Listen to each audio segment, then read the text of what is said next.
Hey guys, Patriarchy here, also known as the Patriarchy.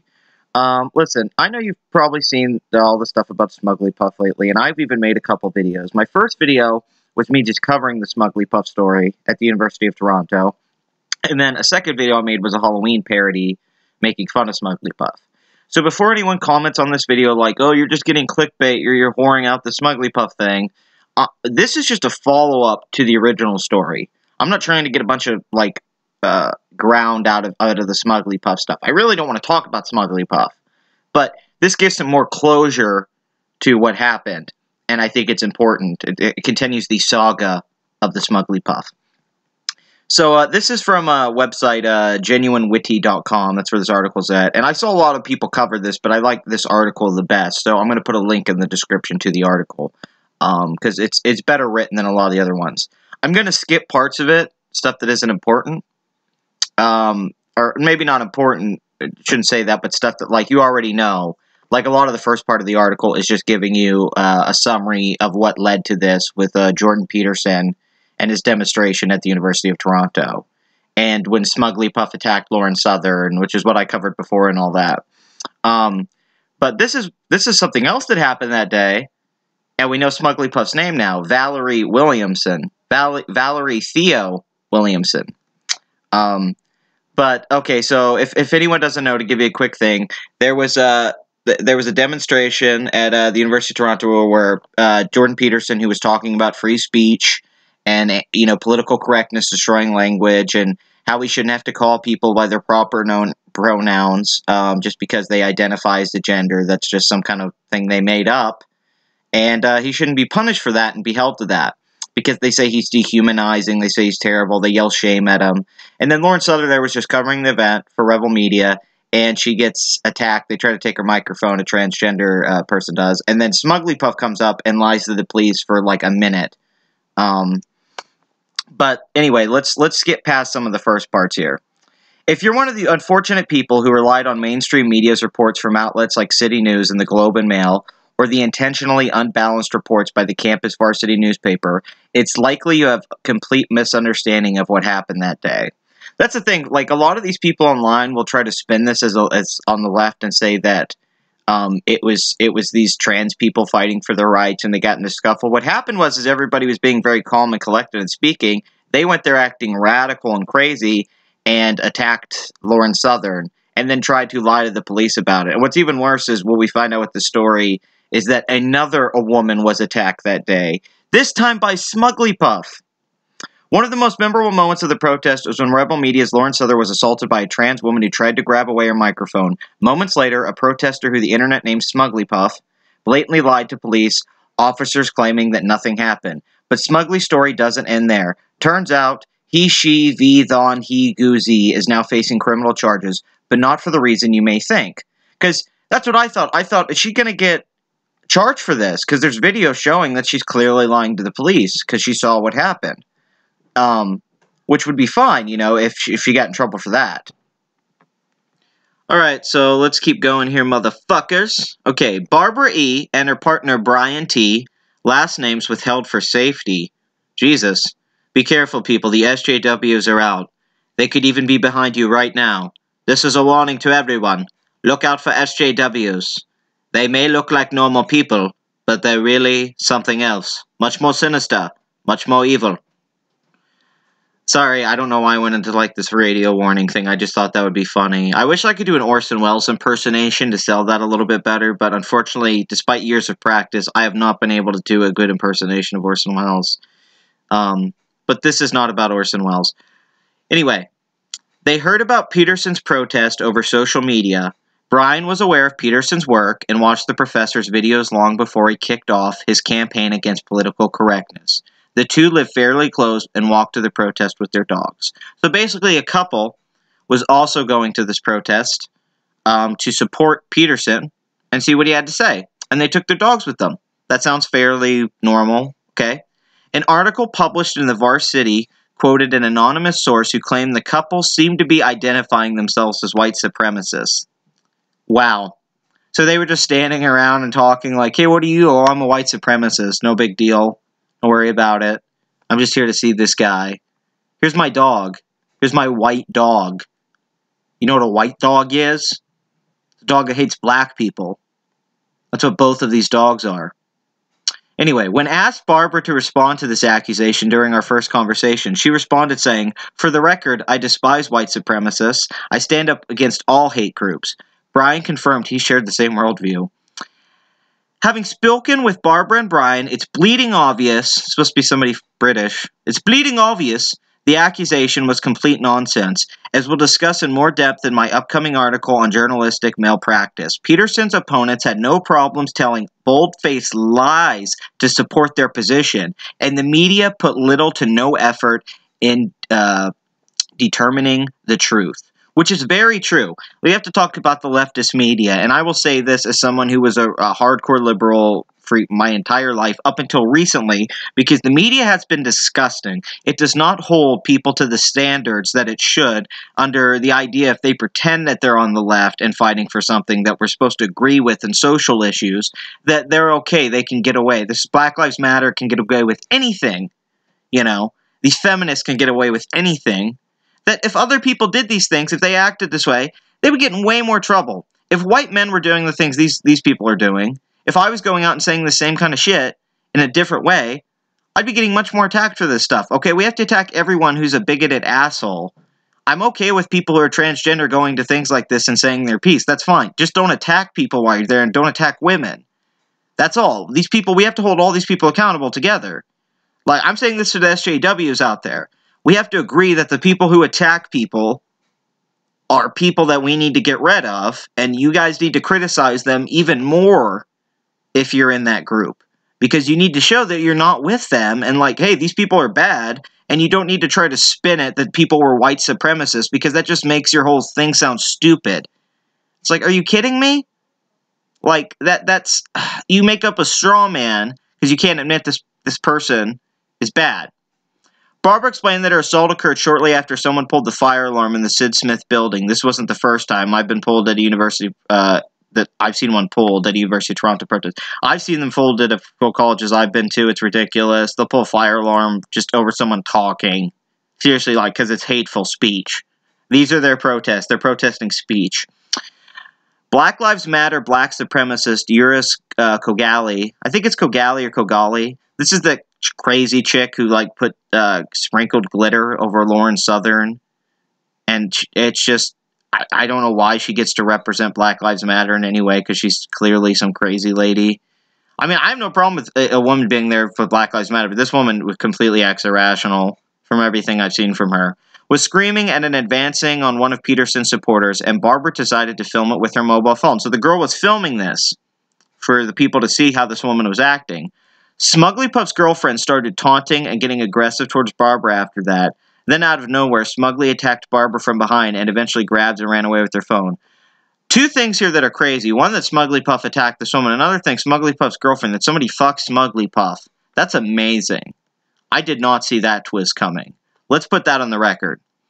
As Barbara ran towards her alleged assailant to recover her phone, Peterson opponents Wesley Williams, a.k.a. Kaiser Ali, and his sibling Cassandra Williams started chasing her down. Lauren Southern started calling out to the police, "Yellow hat, yellow hat, yellow hat, it is the Smugglypuff! I see it in the yellow hat!" As they ran into the building, Smugglypuff eventually threw down Barbara's phone, smashing it on the floor. Holy shit! That is fucking hardcore. All those pictures, all those memories, all those texts, all that stuff you need, all that money you spent on that, gone! The Smugglypuff had just destroyed it. She has smashed the turtle shell and watches it bleed. I mean, that's how it feels. Like, there's something really beautiful about this, because when I saw Smugglypuff originally, how she acted, like her physical, I don't know, her way of speaking, her cadences and her inflections and the way she looked and moved was fascinating. I mean, she was an instant meme, but the fact that she's even crazier than that she's violent and irrational and destroys people's stuff, like, was she never told no? Or that she couldn't do something? I mean, this seems like somebody that was never told, like, hey, you can't just grab people's stuff. You can't just, like, do what you want. You actually, when you're an adult, you have to actually, like... I mean, when you're a little kid, you can get away with acting like a little kid. You could scream in a grocery store, you know, and stuff like that. But this person's doing this now as an adult. The assault resulted an abrasion and some bruises on Barbara's elbow and more of her jaw on her jaw as a result of being hit by her phone. So she got bruises from Smugglypuff. She originally made her complaint to campus police, but as assault charges are outside their pay grade, their performance during the protest was poor. It seemed to be. The case was eventually handed over to the Toronto Police Service. Smugly was later arrested and charged with assault. Real social justice. Thank you. Let this be a fucking thing out there for you people like this. Peaceful protesting. Go there and say your piece. Give your argument. Listen to other arguments. Do not go attack people. You hurt anyone who actually fights on the left, who's actually fighting for equal rights. You hurt transgender people because you're a small populace of the world. You're a small population. So when you guys attack at these events, it makes it look like transgender people are really violent. Like, I know you're going to be like, oh, that's generalizing. But literally, there's so few of you that when you do that, it makes it seem like the people there that were the worst came off as you guys, the transgenders. You don't want that representing a group when you're trying to talk about these things. If you actually care about your movement and you being called the proper pronouns and all that shit, which is fine if you think that's what you deserve, you're entitled to that, but don't be a special snowflake and think that gives you the ability to start breaking the law. You don't get to break people's property and steal stuff and attack women. Sorry, that's not cool under any circumstance. You fucking idiots. The circumstances of Smugly's release are unclear, but it's assumed he, she, ZV, Tron, Hugh, GZ was released with the promise to appear in court. Smugglypuff became an internet meme. Okay, this is stuff that we already know. But let's see. This is the name. This is Smugglypuff's name, which I didn't know. Her birth name was Valerie Williamson, but as a female to male trans person, he. So okay, Smugglypuff's a guy. Okay. So he is now, I'm pronouncing the pronoun, I'm assuming the pronoun, please don't charge me with a hate crime. Oh, so we're assuming, I guess. Now goes by the name of Theo Williamson. So Theo is Smugglypuff. Well, hello, Theo, you fucking piece of shit. You are the turd of the year. You are the SJW that I've been waiting for since I started this patriarchy thing, since I started bitching about things like this on the internet. You are a perfect example of the people that I like to complain about and bitch about and criticize because you make great content for me. You are hypocrites. You're terrible. And I'm glad some of you are now getting punished and arrested because I've seen a lot of stuff like this before and people do not get arrested for it. I've seen people attack people before at events like this or do things that are completely uncalled for. I'm glad somebody actually got punished for this. So Theo, thank you. Thank you for being a fucking example. Hopefully people use this to not be such assholes in the future. And the Professor Peterson, I've seen him in interviews with people like this awful guy that was a gender studies teacher giving him shit, and he said that he was a medical historian, so he knew about gender more than anyone in the room because a medical historian means that he was basically not smart enough to get in med school. But let's go beyond that because, oh, I'm just assuming that because he became a fucking gender studies teacher, a goddamn pointless... sorry, it is. It's a pointless degree and it's a pointless class to take. And I think, well, schools would be better if we just cut it and we didn't have it. It's kind of pointless, or at least reformat it so it's not such an agenda-driven program. Okay, as with almost all counter-protest organizers are or have been in the past, as one of the mainstream journalists who misreported on the event, Williamson is an elected student representative. It was announced on October 1st that she's assumed the role of equality officer with the University of Toronto's new College Student Council. Coincidentally or not, Yursa Kogali held the same position with the University of Toronto, Scarborough Campus Student Union. So Smugglypuff not only attacked this woman and lied to the police at this event, Smugglypuff is the equity officer. I said equality. Equity officer with the University of Toronto. So like she has a big role. She actually is important to the college and it is high up in the college and she did this. Or he did this.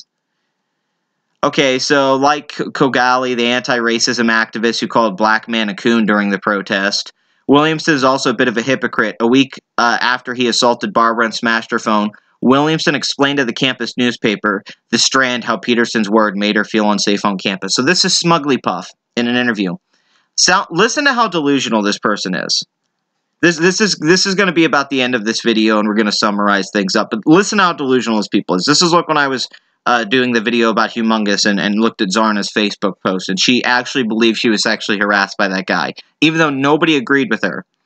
People on the internet, people there, the police, security, nobody agreed with her, and she thought this was just because of the system, not because she was being wrong. She was just wrong. She couldn't accept that. Listen to this craziness. The biggest impact was that it made me feel unsafe and anxious on campus, as it gives other people with the same dehumanizing opinions an opportunity to speak out and cause more violence towards the trans community. Okay, so she's saying this, or he, after someone attacked Lauren Southern, and then Theo attacked another woman and destroyed her cell phone. And they're talking about violence towards the trans community while they're being violent at this event. And they said their justification is because they feel anxious and unsafe with people being dehumanizing, to have dehumanizing opinions get to speak out. But you're not dehumanizing people by feeling like physical boundaries don't exist to them because they disagree with you. Okay. I used to feel safe walking around University of Toronto, but now I'm finding myself checking over my shoulder more often in case someone feels compelled to cause me harm. Does this school have an alarming rate of kids getting attacked and assaulted? I don't see. I mean, if that's happening, then I guess that needs to be addressed. But all I've seen so far is trans people attacking people. I am ashamed and disappointed that the University of Toronto would not realize the violence that Peterson's actions have caused. What violence? What fucking words? Says the person who lied to the police about an on-campus attack and is facing criminal charges on assault. Yeah. The rest of the article goes into this case back in the day with Valerie, where she talks about a hate crime or something in high school, and they're trying to kind of say maybe she was lying then. Here's something that did scare me. Milo Yiannopoulos did a thing about it where he tries to break down that a lot of lesbians lie about abuse to perpetuate a stereotype of more abuse on females. And not that I totally agreed with him on that, but it opened up an interesting point that how much of this transgender violence or violence on gays on these campuses is exaggerated by these people who are now being shown to lie and have high positions in these places. This isn't just somebody who was a random student. That's somebody that was important in this certain movement at this University of Toronto. I mean, you have to think about that. How much influence has this person had with these kind of things, and how many violent interactions have happened like this under the idea that they were fighting for their rights as humans? Even though they're really not. They're fighting for their rights to be called what they want to be called, even though that's not a right. That's just something you feel owed. People can call me whatever the fuck they want to call me, and I have to accept that, no matter what. It may upset me, but I have to accept it. You guys can't do that. But this is really upsetting. Smugglypuff at first was just funny, because the thing about Smugglypuff is, even though he came up and lied to the police and did it so hilariously, Smugglypuff wasn't actually the attacker. Smugglypuff just lied to police, which was awful, but on some level, I could handle that. But this takes it to a whole other level. Smugglypuff's even worse than that person. So, to all the people out there that even thought that maybe some of us were being too harsh on Smugglypuff, which I had some people say to me, or that just in general, like, this doesn't prove anything. Now that we have more information, we do see now that Smugglypuff wasn't just somebody, and Smugglypuff did a lot more. And once again, I think if I went to an event like this and I attacked a transgender person like this, if I just went up and attacked them and stuff, I think everybody on the internet would be talking about me like I'd be fucking hated all over social media. Nobody on the left is talking about Smugglypuff. Nobody who's liberal or anything will care about this. And it's not that they have to, but it's funny that every time a black person shot by a cop, that proves systemic racism. And every time, you know, anything happens to women or Brock Turner happens, rape's an issue in this country and rape culture's everywhere. But trans people attacking people at an event like this, nobody cares about that because they can accept that it's just an isolated event. But you can't accept that with other things, right? It's only the narrative that suits you. I'm not saying this represents all trans people. I'm just saying it can reflect badly on them, and it can reflect badly on your movement when you violently attack people at these things. That's not good. It really is. It's censoring. That's censorship. You don't want them to have freedom of filming you, freedom of the press, and freedom of speech to have different ideas than you. That's not going to lead to a more sophisticated, more enlightened society that includes more groups. Just because you're marginalized or you feel marginalized and you're a minority does not mean that you get special privileges over people that you feel have more rights than you. That is sickening in a free society. So this is probably going to be the last video on Smugglypuff. But really, really disturbing stuff. So what do you guys think about this whole thing? Do you think that Theo should, I don't know, is Theo going to go to prison? Has anyone got any follow-up on this? Is going to be on probation?